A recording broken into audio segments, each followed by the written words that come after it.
please give an energetic and warm welcome to the one and only, the founder of English Lovers channel, Mr. Satyendra Singh.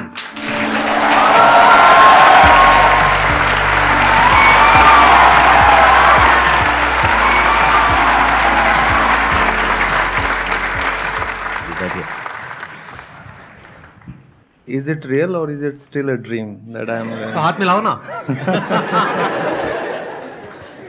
Sir को देख के वैसे मुझे अभी समझ नहीं आ रहा कि मैं बोल क्या रहा हूँ, मैं कहाँ बैठा हूँ. पूरा ब्लैंक हुआ पड़ा है सीरियसली, क्योंकि यकीन कर पाना बड़ा मुश्किल है. शायद आप लोगों की भी वही फीलिंग हो रही है.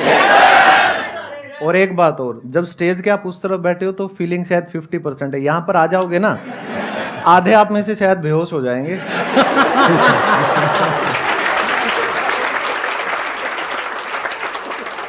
आप बताएंगे शॉर्ट में अपनी जर्नी के बारे में कि आपने क्या किया, कैसे किया और आज इस लेवल तक कैसे पहुंचे?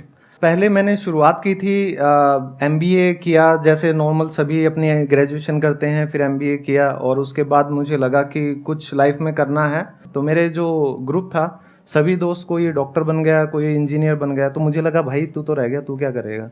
तो उस टाइम पे मैंने इंग्लिश का सहारा लिया. आप रहने वाले कहाँ के हैं? सर भिवानी हरियाणा से. भिवानी हरियाणा से. तो उसके बाद फिर मैंने स्पोकन इंग्लिश का वहाँ देखा, तो कोई ऐसा माहौल हमारे वहाँ पे नहीं था. सारे हरियाणवी में बात करते हैं. कॉलेज में आप जाओगे तो अगर आप हिंदी बोलोगे तो क्या देंगे, गणा मत है. बोला अंग्रेज चले गए, बोला तन्ना छोड़ गए. तो उस वजह से फिर मैंने भिवानी को छोड़ ही दिया. कॉलेज भी मैं कभी कभी जाता था. मैंने दिल्ली ट्रेन में आना जाना स्टार्ट किया. तो यहाँ मैंने 1-2 इंस्टीट्यूट ज्वाइन किए स्पोकन इंग्लिश के सीपी में, और वहाँ फिर मेरी हल्की सी जर्नी स्टार्ट हुई. और उस दौरान मेरा ये था कि यार इंग्लिश तुझे आती है नहीं आती, आपको सेल्फ बिलीफ नहीं हो पाता ना कि मेरी अच्छी कितनी है. तो उसके लिए आपको कोई पैरामीटर चाहिए होता है, कुछ टेस्ट करना होता है. तो उस टाइम पे नया नया 2005 या 6 की मैं बात कर रहा हूँ, मैं बहुत बूढ़ा हूँ. तो कितने हो वैसे, क्या एज है आपकी? सर मेरी 37 है. अभी नवंबर में 38 का मैं हूँ. मेरे से कम बूढ़े हो. सर आप तो अगले 50 साल भी बूढ़े नहीं होने वाले.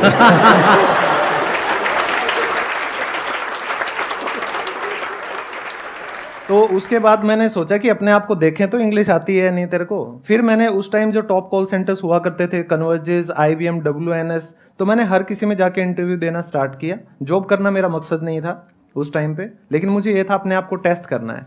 तो फिर कन्वर्जेस में शायद 200 या 300 स्टूडेंट्स यानी कैंडिडेट्स थे, और वहाँ जाके फिर 5 या 6 घंटे के सिलेक्शन प्रोसीजर के बाद मेरा अकेले का सिलेक्शन हुआ.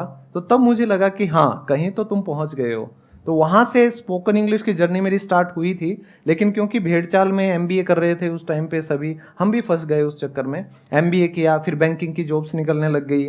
तो बड़े भाई ने और मैंने बैंकिंग के लिए अप्लाई किया. हम दोनों स्टेट बैंक ऑफ इंडिया में गवर्नमेंट जॉब लग गए, पेंशन वाली थी. तो क्या चाहिए, घर पे धड़ाधड़ रिश्ते आने लगे तो बस खुल के कुप्पा हो जाते हैं. ठीक है. और आपने कितने साल तक करी वो जॉब? 5.5 साल सर. 5.5 साल तक आपने वहां पे जॉब करी? हाँ जी. फिर ऐसा क्या हुआ आपकी लाइफ में कि आपने इतना बड़ा डिसीजन लिया कि उस जॉब को छोड़ करके अपना ये पाथ चुना? मतलब ऐसा क्या हो गया? सर सबसे बड़ी त्रासदी या सबसे बड़ी घटना आप कह सकते हैं, मेरी शादी हो गई थी.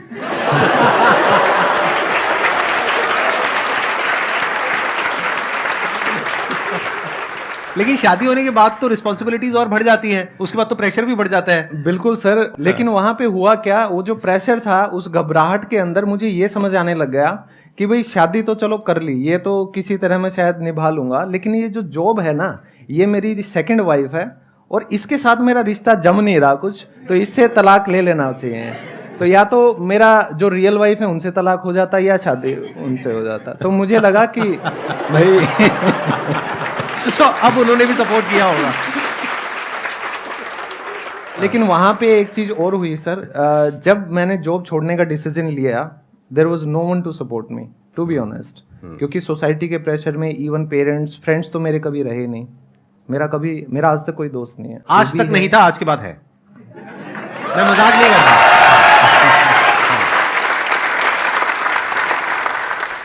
तो फिर मैंने जॉब तो छोड़ दिया, और हर कोई आपका मजाक उड़ाता था कि यार बैंक में मैनेजर होता, ठीक है, पेंशन होती. तो आते जाते लोग ताने मार के जाते थे. कोई भी घर में आता था, हर कोई टोंट मारता था, बोला क्या कर लिया. फिर मैंने कहा चलो इनको कुछ ना कुछ तो दिखाना चाहिए. फिर जो अंदर की आपकी आग होती है वो कहीं ना कहीं आपके लिए काम करती है. फिर मैंने 10 साल बाद दोबारा पढ़ाई शुरू की, मैंने बीएड कंप्लीट किया, फिर मैंने एमए इंग्लिश किया और एमए इंग्लिश में मुझे यूनिवर्सिटी में गोल्ड मेडल मिला, मैंने यूनिवर्सिटी टॉप की।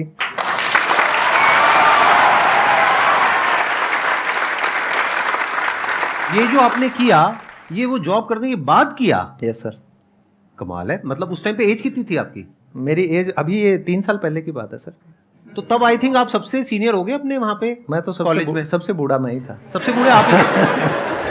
फिर उसके बाद ये यूट्यूब की जर्नी कैसे शुरू हुई? सर आपकी जो वीडियो है स्पीक इंग्लिश विद कॉन्फिडेंस, हाँ, उस वीडियो को देख के मैंने मेरी फर्स्ट वीडियो बनाई। मेरा एक कैसे सेशन बोलना आया था स्पीक इंग्लिश विद कॉन्फिडेंस, आज से आई थिंक 4 साल पहले, 4 या 5 साल Yes. पहले। तो अच्छा। मेरा चैनल बना है 2 साल पहले। अरे वाह, क्या बात है। और 2 साल में अच्छी तरक्की करी आपने, मानना हाँ जी। पड़ेगा। अब आपके जो भी क्वेश्चंस हैं इंग्लिश स्पीकिंग से रिलेटेड, या जो भी जो हेजिटेशन होती है इंग्लिश बोलने में, वो आप इनसे पूछ सकते हैं। गुड मॉर्निंग सर, मैं ना बेसिकली झारखंड से हूँ। यहाँ मैं डीयू की स्टूडेंट हूँ, एलएसआर की। तो मैं यहाँ आई हूँ, तो मैंने ये डिफरेंस देखा है ना कि वहाँ से और यहाँ में, यहाँ पे ऑलमोस्ट सभी लोग इंग्लिश ही बोलते हैं। बट ये डिफरेंस हो जाता है ना कि कहीं कहीं पे अगर हम नहीं बोल पाते हैं तो हमारा पूरा कॉन्फिडेंस ही लूज़ हो जाता है। लाइक मैं बहुत एक्सट्रोवर्ट टाइप की हूँ, बहुत बोलती हूँ, लेकिन ऐसा कहीं कहीं ऐसा एक प्लेस होता है कि जहाँ मैं नहीं बोल पाती, और शायद मेरे को उसका एक रीज़न लगता है इंग्लिश। तो सर उस टाइम पे कैसे, क्या डील करना चाहिए, क्या करना चाहिए? मैंने जैसे शुरुआत में बताया कि मुझे भी सेम आपकी तरह ही ये दिक्कतें फेस करनी पड़ी थी। आप में से कोई भी या इस दुनिया में कोई भी अगर कोई भी नई स्किल को सीखेगा और उसको कोशिश करेगा आजमाने की, तो फंबल तो होंगे, गलतियां तो होंगी। तो आपको ये सोचना है कि आपका मेन टारगेट क्या है, मेन गोल क्या है। उस रास्ते में हर्डल आएंगे, वो हर्डल हमारी ज़िंदगी में होते हैं जो अनचाहे दोस्त, ठीक है, और मैं उन्हें दोस्त नहीं कहता, मोस्टली आज के दिन दोस्ती के नाम पर टाइम पास चल रहा है। तो जो आपका रियल फ्रेंड होगा वो आपकी ग्रोथ में आपको सपोर्ट करेगा। चार्ल्स स्कूली एक अमेरिकन साइकोलॉजिस्ट हुए हैं, उनकी एक लाइन मेरी बड़ी फेवरेट है सर, आप कहें तो प्लीज। प्लीज। वो कहते हैं, I am not what I think I am, कि मैं वो नहीं हूं जो मैं सोचता हूं। I am not what you think I am, मैं वो भी नहीं हूं जो आप सोचते हो कि मैं हूं। I am what I think you think I am, कि मैं वो हूं जो मुझे लगता है कि आप मेरे बारे में सोचते हो। तो हम हमेशा हमारी एक इमेज कैरी करके चलते हैं। तो आपको ये सेल्फ रियलाइजेशन अंदर से होना चाहिए कि आपके हितैषी कौन है और आपके अगेंस्ट कौन है। तो अगर आपका मेन गोल सही है, आपको लोगों को दिखाने के लिए आगे नहीं बढ़ना, खुद के लिए आगे बढ़ना है, तो मेरे हिसाब से ये दिक्कत कभी नहीं आएंगी। और आप अपनी बस जर्नी कंटिन्यू रखो, consistency is important. There are lot of places जहां पर के आप जा करके इंग्लिश सीख सकते हैं, जहां पर और भी लोग आ रहे हैं सीखने के लिए। उसमें कुछ बहुत महंगे भी हैं, कुछ सस्ते भी हैं। तो इसलिए नहीं जा रहे आप इंग्लिश सीखने के लिए, क्योंकि वो तो आप यूट्यूब पर भी सीख सकते हैं, वहां पर आप जा रहे हैं प्रैक्टिस करने के लिए। तो वहां पे आप अपना सर्कल बना सकते हैं। अगर क्लास में मानो 20 बच्चे हैं, उसमें हर तरह के होंगे, कुछ की एज ज्यादा होगी, कुछ की कम होगी, और कुछ ऐसे भी होंगे जिनकी जो इंग्लिश है और जो एक्सेंट है वो आपसे भी 100 गुना खराब है। तो अगर आप उनको थोड़ा सा हेल्प करें तो आपका कॉन्फिडेंस अपने आप बढ़ जाएगा। देखो, कॉन्फिडेंस को बढ़ाने के 2 तरीके होते हैं। या तो अपने आप को ऐसा बना लो कि आपके अंदर किसी का कोई डर ही ना हो, सामने कोई भी आ जाए, कितने भी आ जाए, कोई फर्क ही ना पड़े, ये एक तरीका होता है। दूसरा होता है किसी ऐसे सर्कल में चले जाओ जहां पर के बोलते नहीं है अंधों में काना राजा, वहां भी बड़ा कॉन्फिडेंट फील होता है। सही बता रहा हूं आपको कि मतलब अगर एक बड़े तालाब में छोटी मछली होने से अच्छा है छोटे तालाब में बड़ी मछली हो जाओ। ये भी एक तरीका है कॉन्फिडेंस को बढ़ाने का। तो ऐसी किसी जगह पे चले जाओ जहां पर के वो आपको टीचर का दर्जा दे दे, जैसे टीचर जाए, अरे ये तो ऐसी भी जगह होती है। क्योंकि अगर आप ऐसे लोगों के बीच में रहोगे जो बचपन से इंग्लिश बोल रहे हैं, तो आपका कॉन्फिडेंस और कम हो जाएगा। एकदम से तो आप ओवरनाइट तो उनके लेवल पे नहीं आ सकते। बिल्कुल ऐसा है जैसे किसी को क्रिकेट खेलना है, अब मुझे खेलना है, अब मैं जा करके किसी टॉप प्लेयर के साथ में खेलने लग जाऊं, तो मेरा जो बचा खुचा कॉन्फिडेंस है वो भी खत्म हो जाएगा 4 दिन में। बिल्कुल। अब मैं अगर चला जाऊं वहां पे पार्क में बच्चों के और हर बॉल पे छक्का, अरे भाई तो समझे कॉन्फिडेंस तो बढ़ ही गया ना। तो इस तरह से आप थोड़ा दिमाग से अगर चलोगे, थोड़ा अगर अपने माइंड को यूज करोगे सही डायरेक्शन में, तो there are lot of options which are there. Yeah, I have 2 questions. First on English and second on your life journey. So first question is like the accent on English is also most important. So how to improve that accent? And second question is like in everyone's life there comes as you said deep moments, right? And you said how you deal with.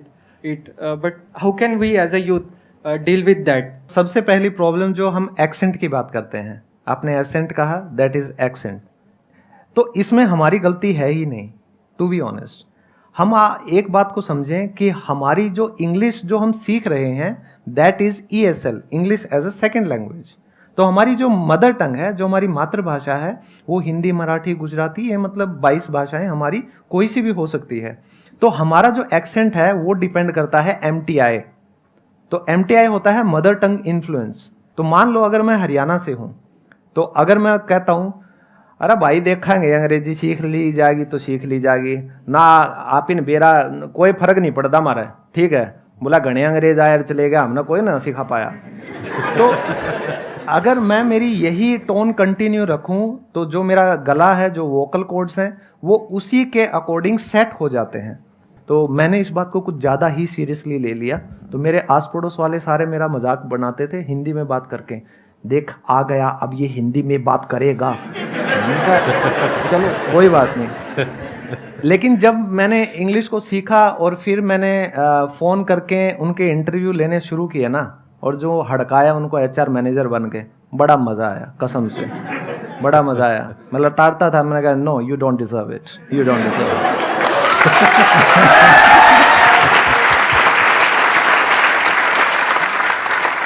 तो आपको accent improve करना है तो अच्छी English को सुनिए और अच्छी इंग्लिश बोलकर उसकी प्रैक्टिस कीजिए, तो नॉर्मल इंग्लिश आपको हो जाएगी, आप वैसे प्रैक्टिस कीजिए। पहला तो आपका सवाल था एक्सेंट वाला।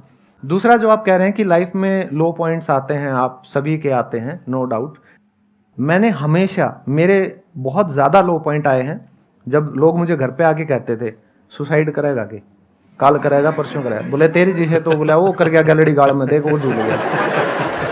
ऐसे कौन बोलता है? बोलते हैं सच में? मतलब ये कौन है? ये दोस्त है या रिश्तेदार है? कौन सर है? ये जैसे कॉलेज में एक दोस्त था मेरा, तो मतलब कहीं ना कहीं, लेकिन वो लोग सच्चे हितैषी हैं आपके, ये बात भी ध्यान रखना। मैंने हमेशा उन लोगों को बहुत पॉजिटिवली लिया है और ऐसे लोग आपके आसपास होने ही चाहिए। तो जब आपका लो पॉइंट आता है उसको आप एज एन अपॉर्चुनिटी लो, ठीक है, कि आप क्या क्या कर सकते हो, कि अब आप जीरो हो गए, अरे अब तो आपके पास ऑप्शंस भरे पड़े हैं, अब तो खोने के लिए कुछ भी नहीं है, कुछ भी नहीं है। अब तो मैं ये भी कर सकता हूँ, वो भी कर सकता हूँ। तो लो पॉइंट कभी भी आए ये तो सोचो ही मत कि यार सब कुछ खत्म हो गया। कई मतलब यंगस्टर्स लग जाते हैं, मतलब गलत डायरेक्शन में चले जाएंगे कि यार हमारा कोई नहीं है, अकेले दुनिया में भाई कुछ नहीं है इस धरती पे, यार पी का पड़ जाओ। उससे कुछ नहीं होगा।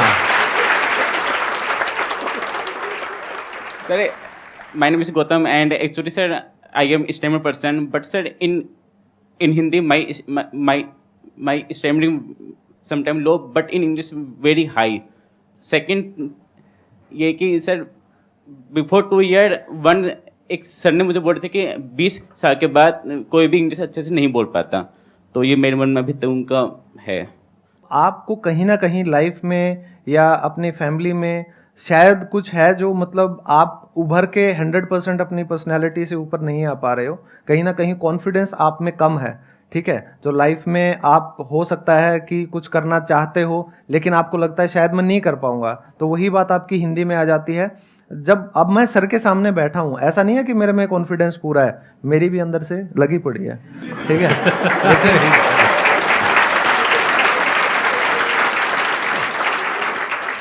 आई थिंक मैं यहाँ पे थोड़ा सा ऐड करूंगा, ये जो बात ये बोल रहे हैं ना, इन्हीं के क्वेश्चन में इनका जवाब है।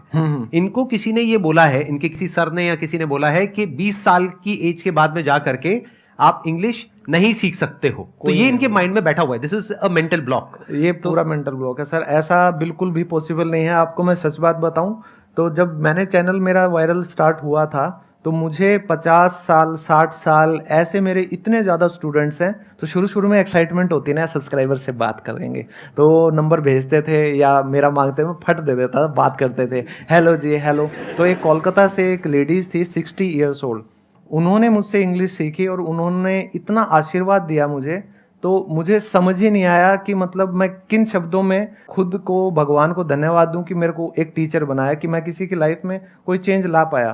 तो आपका ये जो मेंटल ब्लॉक है ये बिल्कुल गलत है। वो जो टीचर या कोई भी इंसान जिसने आपको ये चीज़ कही थी उसकी ज़िंदगी में दोबारा शक्ल मत देखना वो निहायत ही हाँ निकम्मा और नेगेटिव किस्म का इंसान है। ऐसे इंसान का जो ओरा होता है ना वो भी आपको खराब कर देता है। ठीक है, पॉजिटिव लोगों के साथ रहो, सर की वीडियोस देखते रहो, ऐसा कुछ भी नहीं है। चाहे आप 70 साल के हो जाओ, 75 साल के हो जाओ, जब तक आपका दिमाग 1% भी चल रहा है, आप इंग्लिश क्या दुनिया की कोई भी भाषा सीख सकते हो, उसमें कोई भी वो नहीं। Excellent point. Thank you so much जी, थैंक यू सो मच।